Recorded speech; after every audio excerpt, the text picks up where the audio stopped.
Do you want to learn how to queen charge like a pro? Do you want to master one of the toughest armies in the entire game? Well, you've come to the right place. Let's get straight into it.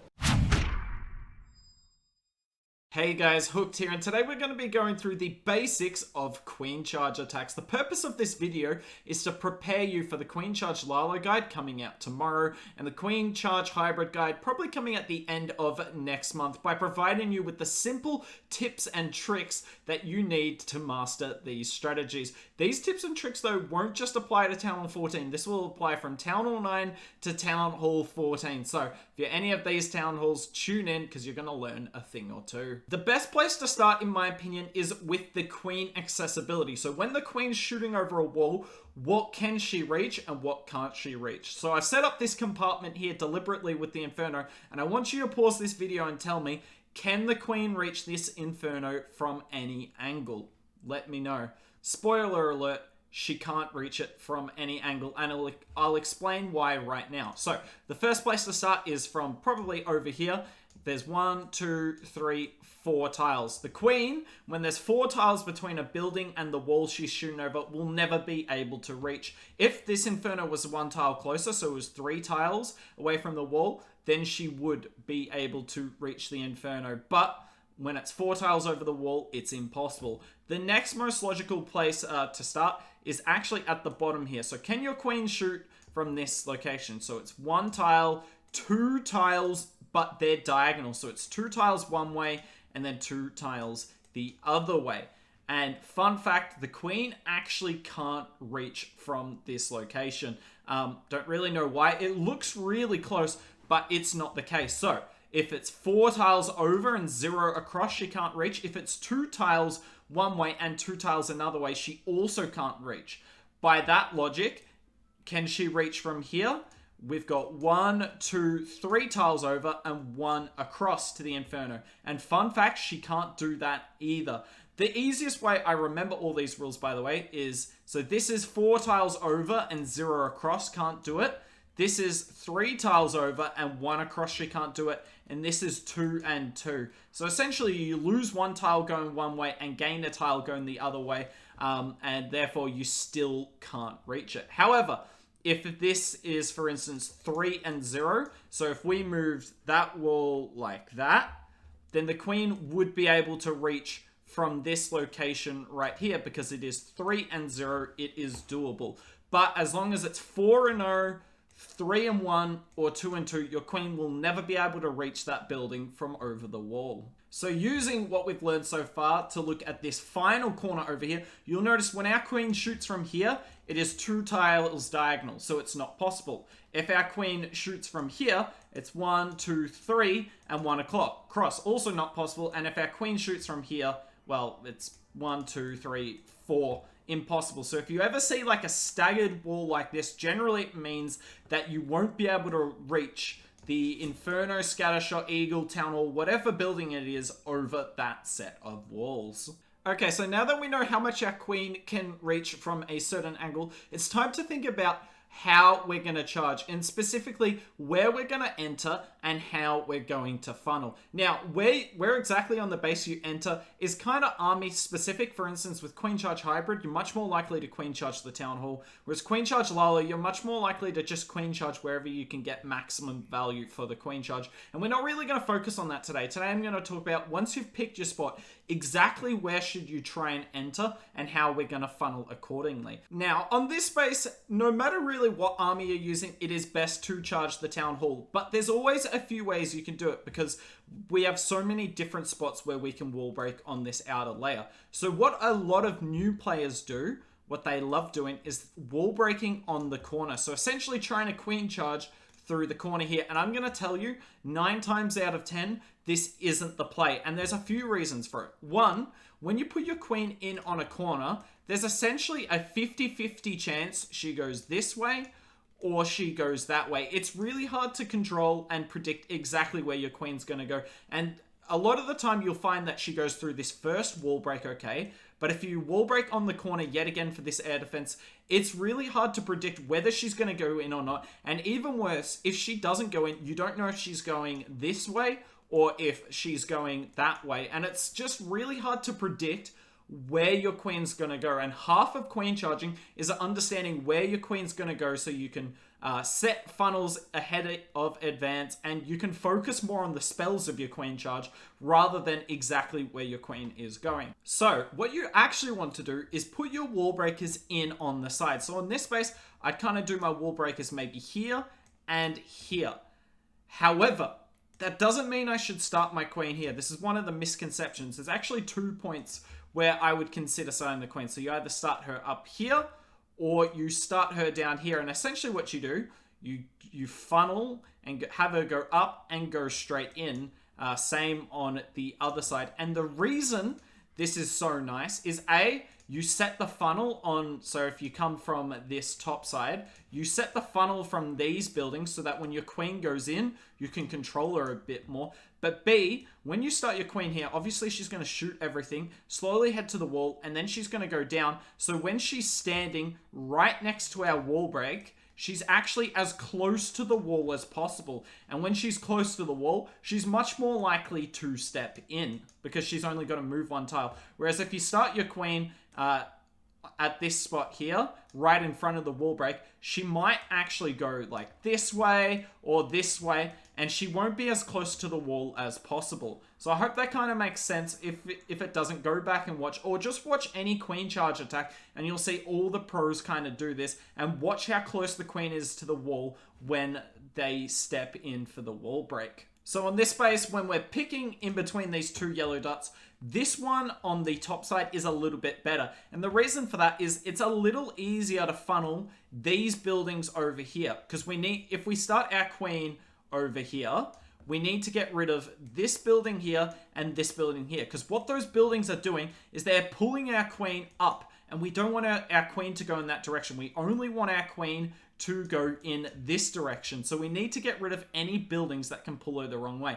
And it's quite easy to get rid of these 2 buildings up on the top that I've highlighted, because one of them is a low HP barracks, and we can probably take out with the whiz, and the other is the gold storage here that we can take out with sneaky gobs. Your main sort of funneling troops will be baby drags, sneaky gobs, wizards, and if necessary a yeti, although I wouldn't recommend that because it's so much troop space, and you'll find you activate the eagle quite early. So I'll kind of show you guys what I'm talking about in action. We've just got a simple queen charge here.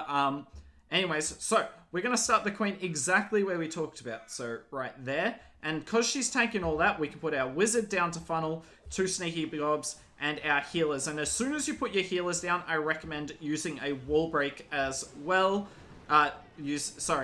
Putting down a cocoa loon, not a wall break. We get our wall break. Now, unfortunately, we pulled all these skellies. Thankfully, we're out of single range here. But have a look what's going to happen. The queen's going to go nice and easily into this wall break. I'm actually going to try and funnel this builder hut and this barracks as well on the bottom side. Queen is stepping up nicely. We will have to use a second freeze here. But have a look at this. She's going to go into this wall break really easy right here. It looked like it might be close for a second there, but I've got her to go for the town hall. And we actually really haven't had to use that many spells. I think that's the second rage spell there. I wasn't counting. It is a bit awkward, this queen charge. It's never easy on this base, but as you can tell, funneling was never really a problem with this attack, and I'll show you another example of this in the next attack. Okay, so this is quite a common diamond base that you'll see in High Legends, pretty toxic one. Now, generally, I like to queen charge this compartment here. I do queen charge Lalo. If you're doing a queen charge hybrid, you'll likely queen charge the town hall, but for the sake of this, let's pretend that we're going to charge this compartment here. Now, based on this, where should we start our queen? Should we start our queen here? Should we start our queen like here-ish? Or should we start our queen right down the bottom here? I'm going to give you guys a few seconds to pause the video and come back with your own answer. Now, the answer for me has to be coming in from the bottom down here, and it's quite simple, really. 1, it's really easy to funnel out these buildings on the left-hand side. If I get rid of that, you can use a sneaky gob to get rid of this, and 1 wizard gets rid of this barracks, might even get rid of this army camp as well. Just make sure this archer tower is shooting at your queen, and that funnel, it costs you 7 troop space. Pretty cheap and pretty reliable. On top of that, if you think about how our queen's going to pass, she's going to go down like this, go up, but then she has to go around this little wall here. So when our wall break is probably right here, she's going to be so close to the wall that she kind of has to go in. She'll target this ground bow that you see here. She kind of has to go in. The reason I wouldn't start up here is it's really hard. Like, you could funnel this, but there's a warden and everything there. There's a lot of damage, so you'll have to go through a few rages. Elixir storages as well. It's going to take a lot of time, and generally the Tesla farms over here as well, so it would be a really ugly sort of funnel.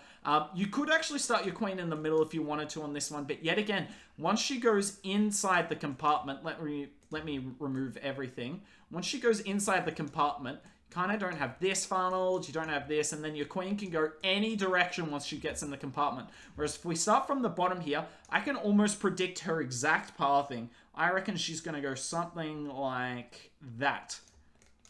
Much more reliable and therefore a better entry point. Now, obviously, it's all good and well getting into this compartment, but unlike on the last base, that compartment doesn't open up the entire base. So we'd actually probably want to get another wall break onto this air defense here, so our queen can go further inside the core and clear out more of the base and help the funnel for the second phase of our attack. So that brings into one thing, which is understanding wall breaker AI. So I'm going to leave this cross here. That's exactly where we want our second wall breaker to go. I'm going to leave this cross here because that's where our first wall break goes. So obviously, if we want to get that second wall break, we're going to place our wall breaker basically exactly here. But I'm going to tell you something. The wall break is not going to go where you want it on your first attempt. So to understand what wall a wall breaker will go for, you have to obviously understand the wall breaker AI. And it's kind of difficult to explain, but I will try my best. A wall breaker is actually targeting a building, and it's just going for a building that has a wall breakable wall protecting it, is the best way I could put it. Now, what do I describe as a wall breakable wall? Well, we'll label them in yellow. So all of this is wall breakable, all of this is wall breakable because they're closed compartments. However, in my opinion, these walls up here are not wall breakable because they're too close to a break in the wall. Same here, you wouldn't be able to wall break those walls, but you should be able to wall break something like that. Actually, it's probably more accurately, you could wall break all of those yellow walls. So when our queen is in position here, she's kind of gone into the core. She'll kind of be chilling in this position. Let's draw and take down all the buildings that she will have got rid of. So I think she's gotten rid of all of this. Sorry, mind the constant clicking. So where is our wall breaker going to go for? So as I said, if we place it right here, it's going to target the closest building that has a wall breakable wall protecting it. So therefore, if I'm correct, and I'm not necessarily am, the first wall breaker will likely go like this, and it's going to get rid of this wall right here that's next to the gold storage, because this gold storage right here is so much closer than the air defense in the core. But that's okay. It's all right if the first wall break fails. This is why you see a lot of pros bring 4 wall breakers, because, believe it or not, our second wall breaker isn't going to work either. It's going to go for here because this Archer Queen altar is yet again closer than the air defense. So it's going to go down and open up this wall. But because we've done both of those wall breaks, the third wall breaker will work exactly. And hopefully I can show you that why right now. Okay, so let's get the attack started here. So we'll start our queen exactly where I said. We do the sneaky gob. I'm not going to put my wizard down until the queen is tanking. So she should go up here. Perfect. Now, one thing we haven't talked about, by the way, is air defenses. You can see this air defense around the corner here, which is really bad. So what I'm going to do is put my healers as far right as possible. And that means, hopefully, that the air defense will never get in range of our healers.